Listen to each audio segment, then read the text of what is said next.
Now we'll get acquainted with the former METASPLOIT module that is not included in Backtrack and must be installed manually. dbautopun was included only in the third version of METASPLOIT. Now it's an independent module. It is, in fact, a Perl script. Such a script can easily be adjusted to the newest METASPLOIT version and quickly implemented. Let's see what options it gives. METASPLOIT is a framework often used for security testing. It includes a database of known software vulnerabilities, which is updated on a regular basis.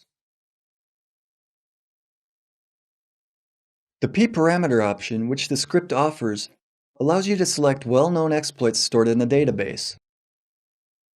The selection is based on the information about the victim's computer we've managed to collect.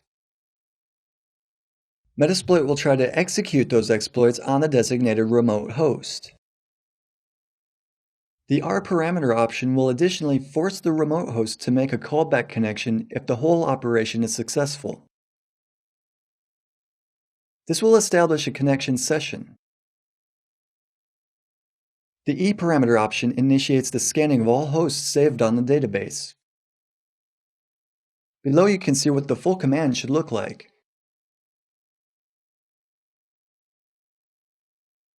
Having executed this command, you can watch individual exploits being sent to open ports of the target computer with the IP number ending in 115. Scanning the victim's computer, we've learned which ports are open and what services are listening on them. If the services are not updated, which in turn make it vulnerable to any of the 108 exploits sent, the remote host will make a callback connection.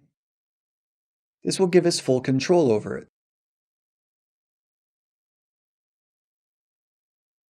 Now we're waiting for all the exploits that were sent to have been executed. The following piece of information is particularly important. The remote computer has made a callback connection. This means it was vulnerable to at least one of the 8 security loopholes. The situation exemplifies a principle we mentioned in previous modules. It's much easier to attack a computer system than to defend it.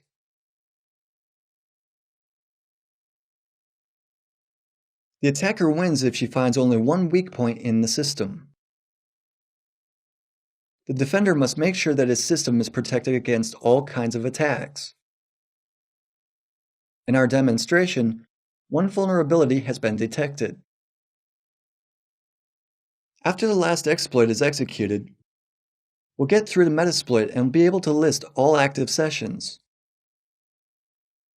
The list will include the session with the loophole we mentioned. We'll be able to switch to that session and execute a program on the victim's computer. We'll also be able to find out what privileges the program has access to. If the program is running with administrator or system privileges, it will give the attack full control over the remote system. The complete attack procedure consisted of only typing 3 instructions, provided that METASPLOIT has been configured to use the database.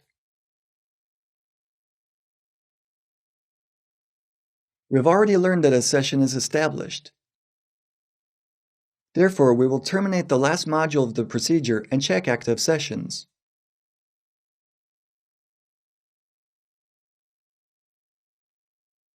We see that a session with the remote computer is established. Later on, we will have the opportunity to break into remote computers and harvest information from them.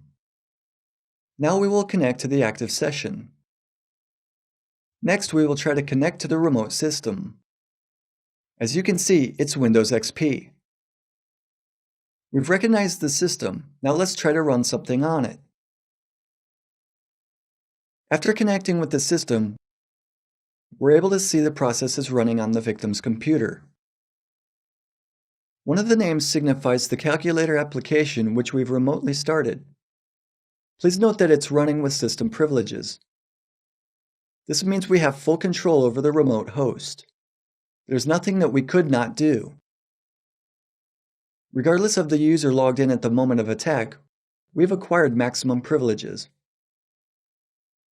We've seen that from the transport layer, it's very easy to gather information about computer configuration and running services, even system services.